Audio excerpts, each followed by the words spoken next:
That's legit. That's right. Hello and welcome to the Fishing Guide Podcast. I'm your host, Brad Weekman. We have two special guests. No, the Dalmatian is not a guest. It's EJ's Dalmatian snuck out here. EJ probably sent him out here to sabotage your podcast show. Oh, yeah. It was working. It was working. So now he got his name in there before we even got to your name. Yeah, exactly. But it's Tarrance, right? Yes. So spelled Tarrence, but pronounced Torrance. Yeah. So if you're looking for him on social network, which is social media, that's where they're going to find you. See, they need to make sure they put in the search. They put that in right. When you find me on social media, it'll be Pondboyss. So like the water pond and then boys with 2 S's. I couldn't get the Pondboy. Somebody else has had it. And they haven't used the account for like 12 years. I'm like, please, man, just if you log on one day, can I please get that name? That's right. Yeah, I don't want to spam them or, do anything like that or report them, but I need it. This is kind of interesting because a lot of times I have a lot of conversations with people that are influencers in the fishing industry, and there's this, there's actually a look where, people are like influencers, are pros, are who is a company going to invest in. Mm-hmm. So it's great that you're here because now you can answer that question. As an influencer, how do you think companies get their return for investment, ROI? How do they come up with that? So I feel like it's more of like a hands-on thing. We're out there every day, real close with all the people that are running in and out of Academy and fishing ponds and things like that. So it kind of came to me randomly. I was buying gear like every other day, getting snagged when I was first getting into fishing and getting snagged a lot. And I was like, man, it would be really cool if I could just, show people how to use these lures and kind of get paid for them. So I don't have to keep buying lures. Maybe I could get some free lures coming in. So I would reach out how to get sponsored. And I just thought about it. Like, we add value because we're out, like you guys like, I feel like pros, they kind of have to hide with their fishing. Sometimes like they can't give all of the sauce, but when we go out there, it's like it's game on. We can say anything. We can talk about all the other companies, and I feel like it's just more personable. I feel like when we're out. So, and then we're like, I'm showing my entire day, like with my son and other things like that, me traveling. So it's just like a daily. Like a journal more. Yeah, more of like a journal, yes, for sure. But an educational journal. Yes. Because then they get to see the product too. Exactly, and how I fish it and things like that. So yeah. So that's interesting. You're able to do that. Yeah. So, and you say it's all kind of behind the scenes, you're showing everything that's in there, but in reality, you have quite a few that you work with. You can name drop them. You can name drop them right now. So FishBrain is one of them. That was actually an app that I really used before I knew anything about fishing. Somebody told me to download it. I asked him about spots, and they didn't want to give them up. And he's like, hey, man, download this app. I'm like, whatever. And I ended up downloading it. I was like, wait, what? There's fish in this pond? There's fish in this pond? So that's kind of how it started. And I messaged him, and I was like, hey, guys, like, I actually use your app. Would there be a way that we could work together? And they ended up sending me some products, like some shirts and things like that. And I would take pictures in them, and they did really well. So I was like, wow, this is something I actually use. And it's that easy. Are you serious? So FishBrain is one of them. Shields is another one. Really big deal for Shields because that's kind of like a like a Bass Pro Shop or something like that. Right. That's the best way to explain it. Like a mall for the outdoors. Just a huge deal out in the Colony area in Texas. So I'm working with them. They carry all of my other sponsors, which is 6 Cents, Yakima. Let's see, Old Town. They carry their kayaks. I even worked with Boat, which is a paddleboard company. They carried their stuff. So working with Shields was a big deal because it's just a bundle of all my sponsors. 6 Cents. Right. That's another one. Waterland. That's Casey down there. Yeah, I went out there and fished Lake Conroe, and we did a photo shoot and actually caught a really good bass. Oh, good. Yeah, That's awesome. It was one of the coolest moments. Like, I don't get the chance to fish lakes too much. Usually the reason why I fish ponds is because I can get in and out. I can go fish a pond for 3 to 4 hours, get all my pictures and content. I can go home and live the rest of my life. Right. So, and it takes a while, like content. Anyone who thinks they can go out and get content and do it real quick and, oh, man, I'll just take my GoPro and I'll just turn it on. When I come home, I'll just throw it up there. Yeah, there's even the days where you don't catch anything, or you catch a couple and you just weren't in the zone, or you didn't have that energy. So you're like, I'm not going to post this. You know, it's not a video. So there are those days. Yeah. For sure. So I have to say, you have such energetic. I mean, when I'm talking with you, you have this spirit, you know, about you. But tell us a little bit about your life. You know, how old are you? I am 25. 25. I just hate hearing that. Like, I hate when people ask because I don't think about it. You know? Yeah. So 25. I'll be 26 December 29th. Yeah, but life's thrown you some curveballs. But you are the example of when life throws you the curveballs, when you get that you know, obstacle that's in your way, you're going to go around it, through it, or over it, and get to the other side. So tell us about that, because this is a great opportunity for, and I'm going to say younger because I'm old. I got a hat on, so they can't tell how old I am. Yeah. But, so there's a lot of situations where things were really hard, and just pulling through and just having faith were things that really got me through that. And even the beginning of when COVID hit, you know, me and my girlfriend, you know, the person that I had a kid with, really special person in my life still till today. We ended up breaking up. Right. And then, you know, of course, COVID hit. Right. And then my account got hacked. So all the things that I cared about at one time just hit me. So when I lost the account, it kind of gave me time to think and breathe and be like, okay, just remember, like, you lived your life. You move forward. You one day at a time. And I couldn't get my account back. I didn't have a job. Right. The rent was paid, luckily, but I didn't have a job. You know, I didn't have a girl or anything. So I was just at home, just real hurt, and I went out and fished. You know, I did what I knew. I went out and fished. My account was hacked, and I was like, you know, I started the account out of love, so it is what it is. You know, at the end of the day, I did everything I was supposed to do, and whatever. Like, I can't get mad at it, so I let it go. And one day I went to, like, 2 months passed by, and I'm like, well, you know, I'm gonna try to log back into my account. Like, hopefully I can just get it back. And it actually let me reset my password. Yeah. So I got the account back, and everything was deleted, like all my messages, all the pictures.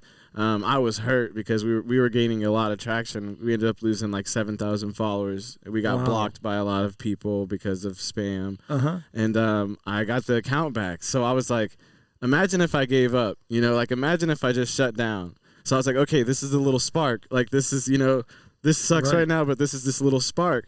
So I took the little spark, which I've done a lot in my life. I always take these little sparks, and you gotta keep going. But I took the little spark. And it starts when you were younger. You did not have the perfect childhood. Did you? No, yeah, no, yeah. When I was born, my mom went to prison and my dad went to prison. So yeah. So things were weird. You know, at the time I didn't know, but growing up now, you kind of learn everything, and you step back and you're like, whoa, things were really bad. But they could have went one way. You know, it could have went this really bad way. But my grandpa took me in, and I guess he installed these principles and these things in me that I guess, you know, subconsciously have been in my life my entire life, and I didn't even know. But those years that we spent together were so strong that he got me through things my entire life, not just now. Like, we only spent 3 years or 4 years together, and then summers after that. But there was like 7 years that we didn't spend any time together or even talk, and all those things and lessons he taught me I was using to get through the things that I was getting through when he was gone. So I'm just thinking of it even now is pretty crazy. It really is crazy, but I feel like I have something to tell people, and I feel like I have a gift, like I have something to give back. So music and other things have helped me get through these situations, and I want to be that thing that helps other people. Right. So that's kind and of you're only 25, and now you're already going to be a mentor. So now, how do you feel about being older now? You thought you were older when I said your age. Now you've become a mentor, and usually those are the older people. Just scary, so you know. Scary to think about. See, and that actually, being successful at all started with that. I mean, it didn't build the character that you have now. You think that the companies are looking for people with character? Yeah, definitely, 100%. Because when I would get on the phone, anytime I would get on the phone with anybody, they're like, "Okay, we normally don't do this, and I'm like, "No, like I'm telling you, I got something. I'm here. Like this is just all right. You don't want to take the deal now. I understand, but just can you watch me for a week, or can you can I send you some more content, because this is what I want. This is not just me trying to get paid. This is what I want for like the brand and myself. So I don't know. It's just. And you're working with Fat Tire Beer, right? Yes. So and that's the reason why we're here. Yes, actually in Tennessee, and so adult beverage, and of course, being the old man you are, yes, you're indulge. You can indulge, yeah, exactly. So we are here for the Fat Tire Fishing Throwdown and River Cleanup. Big deal. Now imagine how many times I had to type that these past couple of weeks. I'm like, man, my fingers are hurting from typing just that. But you got it though. It's pretty spectacular. It has a huge trophy. So maybe you'll win the trophy. I need my first trophy. That would be your first trophy. And how great would it be if your first trophy actually was also built from one of your sponsors? From the ground up. From the ground up to the top. That's pretty remarkable that you do you're fishing for a big trophy, but besides fishing, the river cleanup. So tell us about what you've been doing to kind of since you're a mentor, telling people about cleaning up and conservation and that. So some of that's your goals and teaching people that during your videos, right? Yeah. So a big thing is definitely when fish care is one thing that I really learned fishing on Lake Fork. That was something that my friend ended up teaching me, and he even taught me about littering and things like that in your line. Don't throw that excess line and things like he was the one I played football with, in varsity growing up. Right. And then we like split up, and then he saw me getting back into fishing, and he kind of he was great. like, "Hey man, I'll take you out on my boat." Do a name drop. Colton Pussateri. There you go. I think it's two Texas something outdoors. You guys on Instagram, you see me with him all the time. I give him credit all the time. But he took me to Lake Fork, and that was the lake that I would fish, and I just remember getting snagged all the time. And he was like, "No man, it's fine." And he ended up still taking me out like another 20 times, and I learned to have patience and stuff. But he taught me about littering and just not like taking it more serious, and hey, this is what happens, because I didn't care at first. I didn't, to be honest, when I first got into fishing. I really didn't, because I didn't think about it.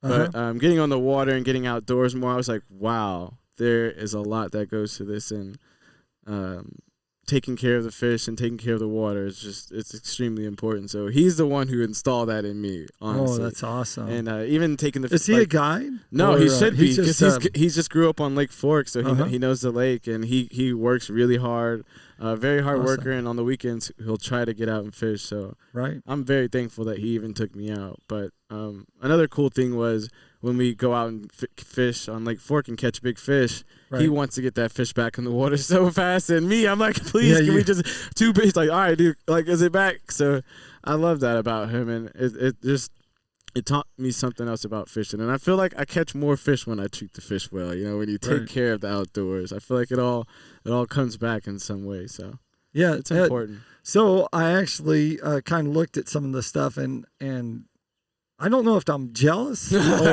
I just want to go fishing with you, or you can come up and go fishing with me. How's that? Where are you at? Up on Beaver Lake in Northwest Arkansas. You can come up and go Arkansas fishing up there. Has some big ones. Yeah, but tell people some of the places where you've been, and maybe what's your biggest fish so far? Have you caught a tarpon? Whoa. Here we go. Okay, now it's getting real. So, all right. my biggest fish was definitely that jack. I just posted it on social media.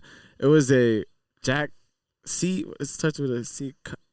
Jack Crevalle? Crevalle, yeah. Uh-huh. Huge fish. I think he said 40-something pounds. Wow.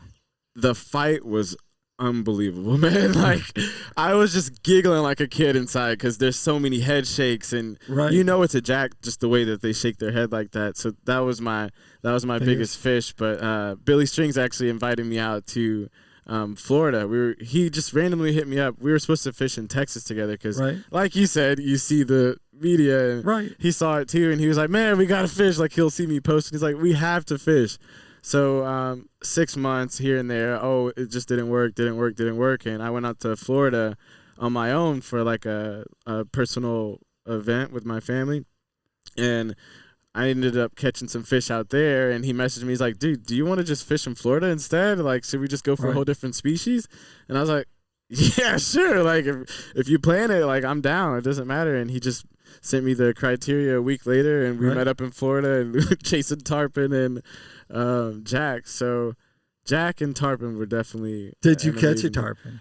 Did you have not. one on that jumped off? I don't even want to tell the story right now. You know, there's a lot of heat on this. There's a lot of heat. Because so yeah. I messed up, man. I messed tarpon up. are like tarpon are not the easiest fish to hook and basically not land, but what they call land them. They don't get them on the line, and so okay. So that if one jumped off or got off, or you didn't bow to the I know. Then your story, there's millions of stories. I know, like and that was the part that hurts. Like going out there and filming. We had 3 jumps the first day, which was nerve wracking. Pull drag and everything, just nothing connected. Boats left and right, both had fish. We just couldn't connect. And then the next day, we connected. And we fought the fish for almost 2 hours, and he took us all the way out to the big water. Wow. Jumped one time. After that, it was just a dog fight. And we learned a lot on that trip, I can say. We learned a lot about ourselves, like, you know, how much we appreciate the sport and how to change some things of, you know, just because you didn't get a picture and you didn't hold it doesn't mean you didn't catch it, like you said, the leader. Yeah, and it's they a have hard a different, fish. We leadered 3 to 4 times, but that, you know, that picture was what we really wanted. But other than that, everything connected, and just seeing the tarpon and learning the history of fishing kind of solidified my passion for fishing, because people think I'm like a bass fisherman, and I thought I was too. You did. But, you know, when I got out there in Florida, I was like, when I see all this water and I see all these different types of fish, I'm so curious, and I want it. So you know, the old saying is fresh water's for drinking. Fresh water's for drinking. Oh, salt water's for fishing. See, that's the saying. I like that. That's good. But yeah, that's funny. When I was down there fishing in saltwater, you know, like the captains would always like, yeah, whatever. You know, this is where it at. But it's pretty phenomenal. But other places that you've gone, you've had some success though in other places too. Yeah, so. Virginia. I went to Jacksonville, Florida. I caught some bass out there. Yep. Every place that I've, not to show off, but every pretty much body of water that I've hit outside of Texas, I've had success in. And just today, I went out to a whole new lake, and I just love it. There's so much about it. I just love it. So yeah, it makes it pretty easy. That takes us up to tackle time, and of course we have to thank our sponsor, Pico Lures. Pico Lures has a complete line of, they have crankbait, square bills, deep divers. They got the Pico Pop, the Pico Perch, which is a Padre Island company we were talking about down there in Texas, but it's been bought, and Mitch Glenn owns it up in Garfield, Arkansas, and so he's still working with that company, and he is making it so that they have everything from jig heads to soft plastics for crappie fishing or any game fish that you might be going after. And then you can check them out at picolures.com. And then our other sponsor is Smith Products, and I brought the Regal River. This is their clippers, and so they are sharp, and they stay sharp, and they're real nice for kayak fishing, stuff like that. So they have a complete line. They have fillet knives, they got knife sharpeners, you name it. They got so many products, can't mention them all, but you can check out their products at smithproducts.com. And now we need you to tell people, if they want to see your post, where are they going to go? So you're going to go to Pondboyss on Instagram. It's Pondboyss with 2 S's. And then on YouTube, it's going to be Pondboyss as well. Facebook, I don't really use that too much. Everything's automated on there, but it's pretty much Pondboyss everywhere where you can type it in. So all right. That sounds good. TikTok as well. We're actually posted on there. So Pondboyss, anywhere you go, really. All right, that works. Appreciate it. Make sure you subscribe to our channel. Check it out. You can check it out. We're there usually a brand new one every Monday. And like I tell them every week, make sure you keep your hook sharp and your lures in the water.